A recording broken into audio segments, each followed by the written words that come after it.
Alrighty, Grant. Now we're in the third segment of the show here, and this is the part of the show where our guests impart some wisdom for the viewers and the listeners out there. And then once we're done with that, we're going to start rolling out some of the live viewer questions that have been coming through over here in the Facebook group. So if you are watching live on Facebook during the recording of this, make sure you start popping those questions in the comments there, and I'll put them to Grant when he's finished sharing his wisdom. Now, Grant, you were going to talk to us so many things. Like you've done so many things across the whole barbecue industry, right from the abattoirs to the competitions to international representation to so many things. And today you're going to talk to us about events and promotions, which I'm super excited to hear about because you've got 4 or 5 years of experience now doing this. So I'm going to throw it over to you. You can share some wisdom, and I'll just pop in with some questions as things trigger in my mind.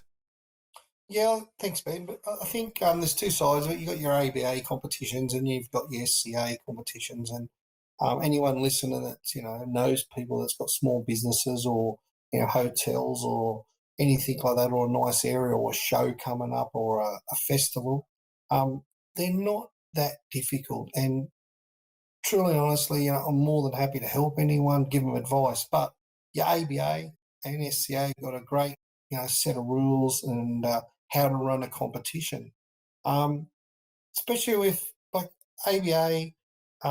There's not a lot of teams aren't looking for huge big prize money. They're looking for an event where they can go and enjoy and they get treated as the barbecuers. And that's one of the things that I always try to do, to look after the barbecue teams and try to do something a little bit special for them to make them a part of it.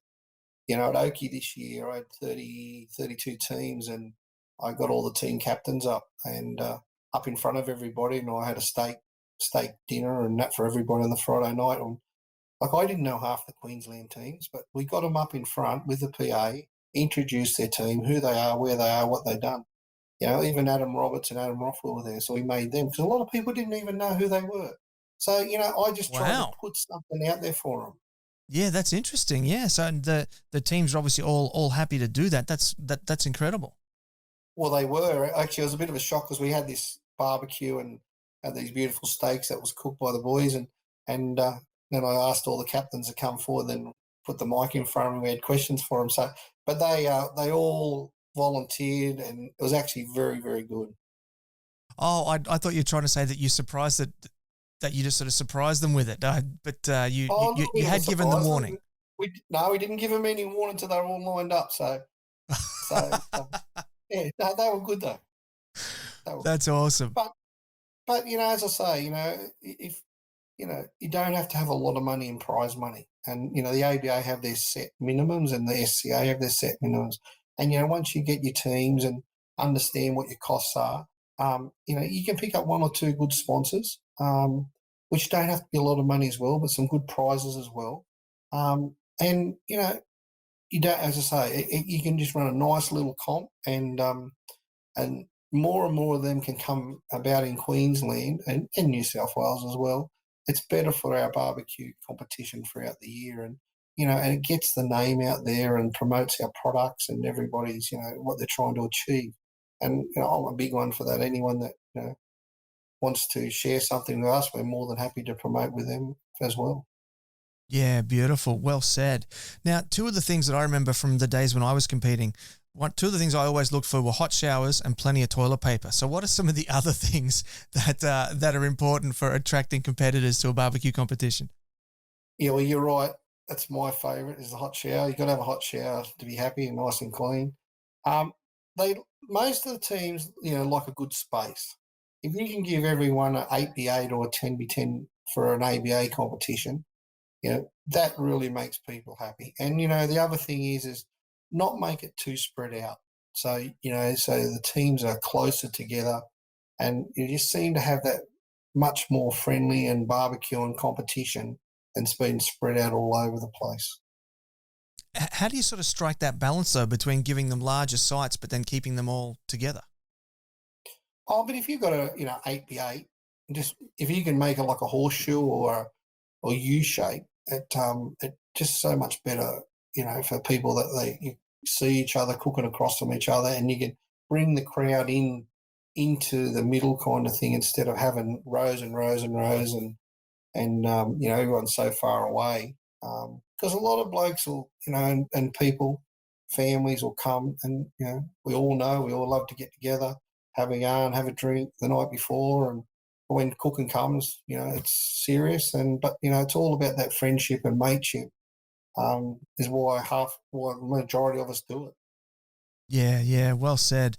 I really like that. So, what are the as a competitor, what was a competition that you went to that you went, wow, as a competitor, I really love this event, and what was it that made that event so special? Um, well, I'd have to say, and I think you ask anyone that's been cooking for a while, you'd have to say when you first step into Port Macquarie, the Port Macquarie barbecue was my first competition. I think the first year there was 75 teams or something down there on the water at Port Macquarie, which was close to home. There was a lot of wow factors in that. And, I know it was bigger, but, that was my first one to say, wow, this is what I'd love to be able to put different places around and, go and compete in.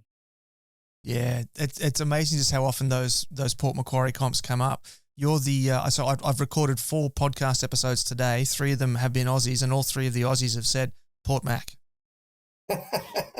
Well, it's all known. It was known as the home of the barbecue competition at Port Macquarie, and it's just a shame that it's not there.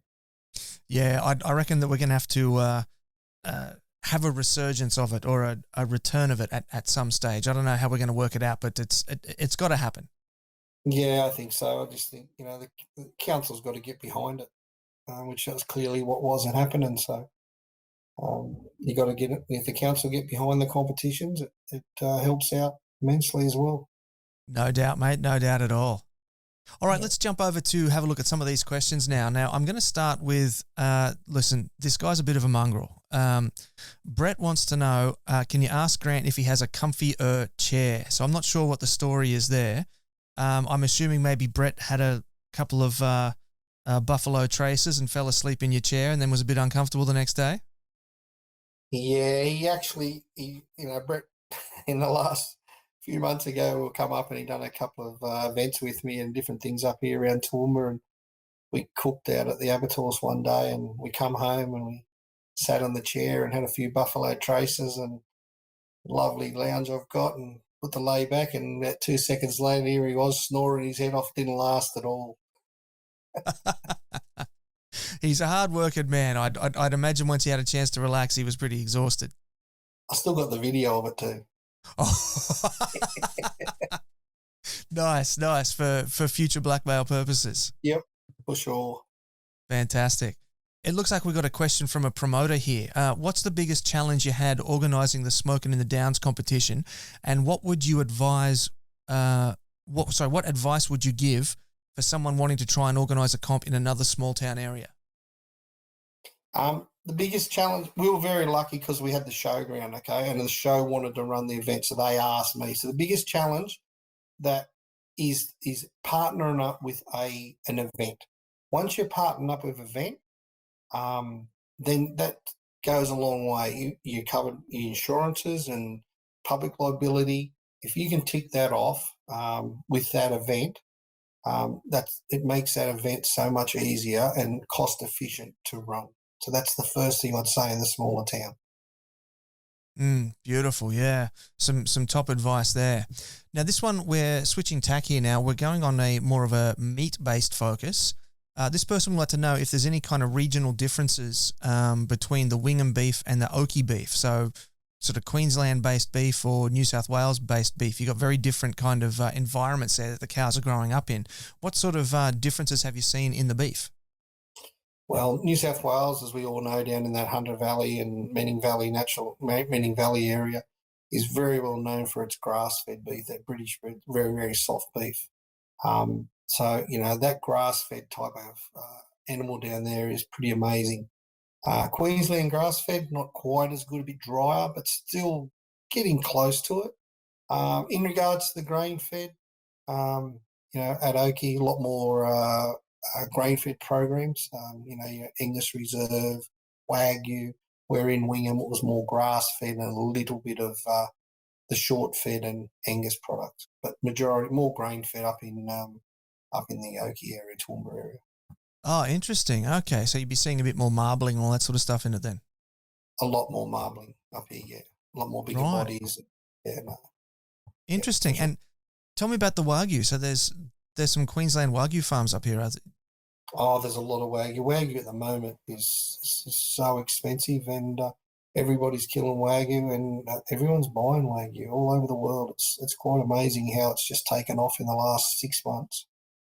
Yeah, I went to my local butcher there the other day, and he had some Wagyu briskets there, and I really wanted one, but I had to walk away. It was nearly $300, so my wife would not have been impressed if I came home with a $300 brisket. They are quite expensive, but they are very, very good to go low and slow with. No doubt about that at all, man. Look, all right, this is probably a good time for us now to start wrapping up the show. So I'm going to throw it over to you now. Give some thanks, give some praise, give some shout outs to people that have helped you out along the way, and make sure you tell everybody where they can track you down on the internet. Thanks, Ben. Like big thanks. One of the best mentor we've had is probably Jess Pryles. Once we've gone to America, she's showed us around over there in Texas and Austin, and what she's done for us has been very, very good as a team. Especially Ash, Mark, and Steve and Tumby Meats. They've been very, very good to us. And as I say, one of our longest sponsors was Tumby Meats, and still Sun Pork. Sun Pork's amazing pork factory, amazing pork ribs, amazing all the pork, and they really, really get behind barbecue. And we're privileged to have them on board in barbecue. But as you know, Smooth and Smoky Salad Dodgers, that's where we are. We're in Toowoomba. We're around any competition. But as you know, Ben, more than happy to share anything with anybody. Ask questions. Don't be scared to come up and talk to us, and more than happy to. And if you need a hand to run a competition or some advice, please reach out. Only more than happy.